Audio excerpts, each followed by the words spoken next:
have you all here. All three of ya. I'll take ya. Oh man, I'm such a fan of the podcast. I'm a regular listener. I live in a tiny New York City apartment with a lot of male energy, so I like to just lock myself in the bathroom and listen to your podcast and just feel heard and seen for a brief moment. Yes. You've built this incredible following. It's a smashing success, and now you have this book. Talk about the inspiration behind. You call it a guidebook to life. Yes. Well, there was this 12-month period in which Glennon was diagnosed with anorexia, Abby lost her beloved brother, and I was diagnosed with breast cancer. And usually we're like, one of us is sane at the time. Right. One is a good ratio for us out of the three. But this, we were all out. And so we were like, in that period, it was so tough, but we were having these like brief glimpses of like clarity and wisdom. You know when you go through something like super hard and it sucks, but you're like, I understand something differently. Mm-hmm. I like have some clarity in my life. But then you like stub your toe and then you are like yelling at your husband again and your kids are never gonna make it in the wild and you forget everything you know. And so when we got to a place of stability, we were like, we would like to get to a place where we can not unlearn what we knew, however briefly. And so we wrote it down, and a lot of the wisdom that we got from a lot of the people that have been on the podcast, and they're just a lot of stories that help us to remember what we actually know, but we forget, you know, when we stub our toe and stuff. Right. You have, it's not just written by the three of you, you have these incredible, brilliant minds contribute. You invited 118 specifically wayfinders, you call them. Yeah. Was I 119? You were. Yeah. You almost made the cut. Yeah, next time. Awkward. I was Volume 2. Oh God, I was so close, so close. But you narrowed everything down to 20 of life's questions. How did you even begin to come up with the 20 questions? I think you were missing one. Which one? What the Oh! I asked We're not going to believe this, actually. That was the working title of 2 of the chapters. No! Yeah. It was parenting what the and sex what the but then the publisher was like, maybe some nicer words. Yes, I understand. So we changed it, but we do feel that way about those 2 things. Oh, I'm so glad I'm not alone on that. Yeah. So how did you even narrow it down to 20? We just think I feel like I have a lot of problems. I also feel like if you opened up my head, it would just be a bunch of question marks like in there. But when we thought about it, we realized going through all of the conversations we've had from so many different people from different walks of life, really things can be narrowed down to a few categories, you know, love, grief, loss, purpose. So we just made up that it was 20 because it's kind of a round number. Yeah. I'm sure there's more. Sequel. Yeah, maybe. Part 2, 3, 4, 5. One of my favorite chapters is Sex, Am I Doing It Right? Yes. And this is how you know it was written by 3 women, because a man would never ask Ever. them. They really should. That's right. That's it. Yeah. One of my favorite parts is, Glennon, you share this beautiful metaphor with the 2 of you about reading off of the menu. Explain this, because that was so profound to me. Yeah, I spent most of my life just trying to be good, you know, just do what was put in front of me as this is how you marry a man, you carry on the religion of your family. I really stuck to the menu, and when I met Abby, she just doesn't look at a menu in any way, like a literal menu, or she lives from the inside out as opposed to the outside in. And that I didn't start to feel really alive until I started doing that too. And I think especially right now, those categories that are on the menu are gonna get more narrow, and anybody who's living off the menu in any way there's gonna be regulations, and there's gonna be rules, and there's gonna be laws, and we just keep telling our queer kids and all kids that they're not afraid of you because you're bad. They're afraid of you because you're really alive and because you're free, and they know that freedom is contagious.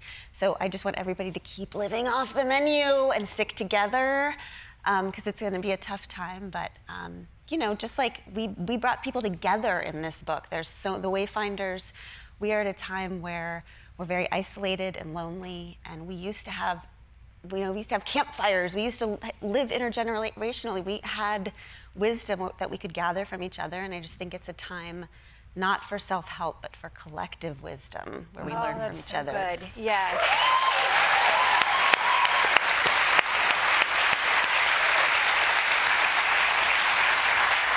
You talk about retiring, gold medalist, incredible career, and now becoming a parent and finding yourself along the way, figuring out who you really are. How's that going? Yeah. I mean, there's nothing quite like getting 3 children and them not thinking you're cool for gold medals. Don't right? even Like, try. I sometimes show them my highlight reel, and I'm like, I used to actually be awesome at something. Yeah. I think the thing, though, with parenting that continually surprises me, and it's the thing that I've been really focused on the last couple of years, I was always in the chase of the extraordinary. And I think a lot of us can fall victim to that because it's what's being sold to us, right?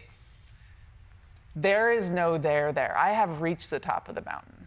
And when I looked at myself in the mirror after winning those gold medals or getting literally handed the Player of the Year award, I was the same person. I had the same zits.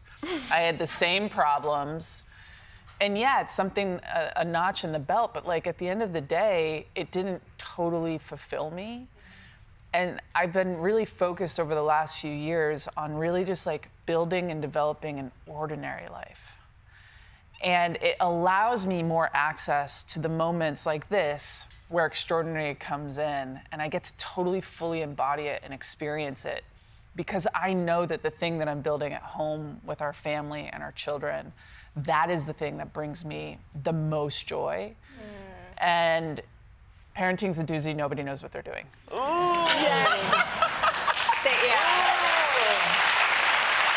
Ain't that the truth?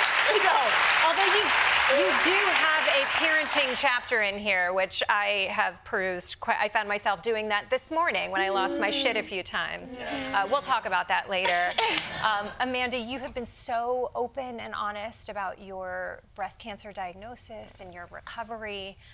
What made you want to be so honest about it and share with your listeners?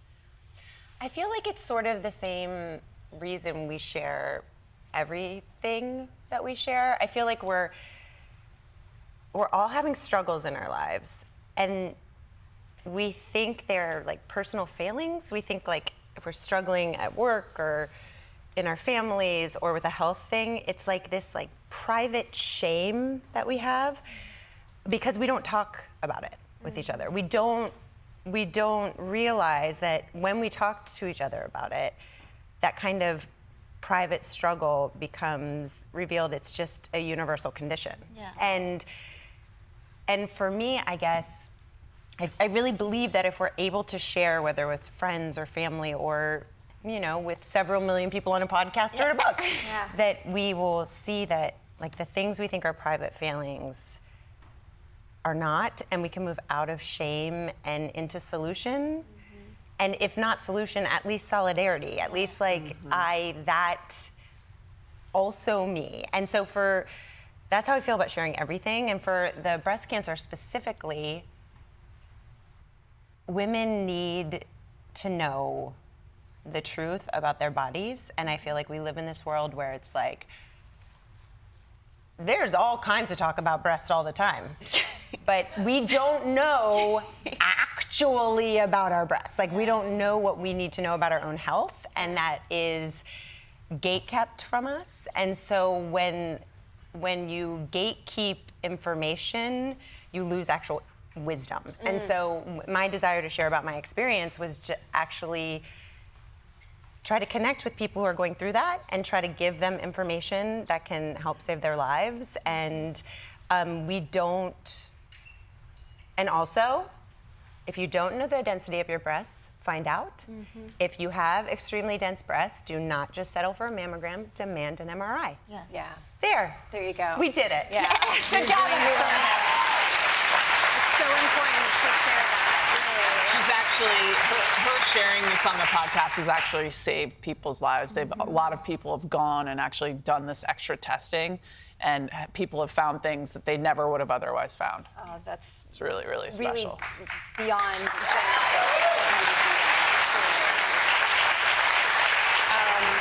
Glennon, your book Untamed came out in 2020. It was so transformative. I have never sent a book to more people in my life. It came out at such a perfect time given what was happening in the world. Now you have this book coming out in 2025, which is quite frankly giving off 2020 vibes, if I'm being honest. You're so skilled at helping us shift our perspective in doing hard things. Considering that 2025 is just a dumpster fire of hard things, can you help us shift our perspectives right now in this moment? Yeah, I think, do we have 30 seconds? I think I can. Just like make it tight. Yeah. I mean, look, I haven't been doing well. I don't know that anybody that's paying attention is doing well right now. I've been really frozen, honestly. I have wake up filled with fear and rage. I am also at the intersection of fascism and menopause, so I don't know. Fun. Yeah. Fun times. It's a pleasure cruise. What a where I lovely am. cocktail. Is it fascism? Is it menopause? But I really have been in a bit of a frozen, like I'm in a small room and my entire house is on fire and I'm just not doing anything. But recently I jumped back in, and we're actually doing our whole tour in conjunction with groups all over the country that are like the Florence Project, that are standing with the unaccompanied children who have lost all their funding, so who are now representing themselves in courtrooms all over the country for their deportation hearings against ICE lawyers. I myself have seen with my own eyes a little 2-year-old in a seat with a booster seat, it really representing himself, not knowing where his parents are. So, you know, we are doing this tour to raise funds for those organizations all over the country. And the second I got back in, the second I found a lane and just found the heroes, the Florence Project people are my heroes, and started following the people who are always doing the work day in and day out, not just dumpster fire years, but all the years, I started to get that hope back again. So I think we are all forgiven for being a little bit frozen for a while, but it's time now. It's time to find a lane, go up. Thank you for all of the work that you're doing. Thank you for your wisdom, and congratulations on this phenomenal book. It's such a treat to have you here. Thank you for being here. Their guidebook, We Can Do Hard Things, is available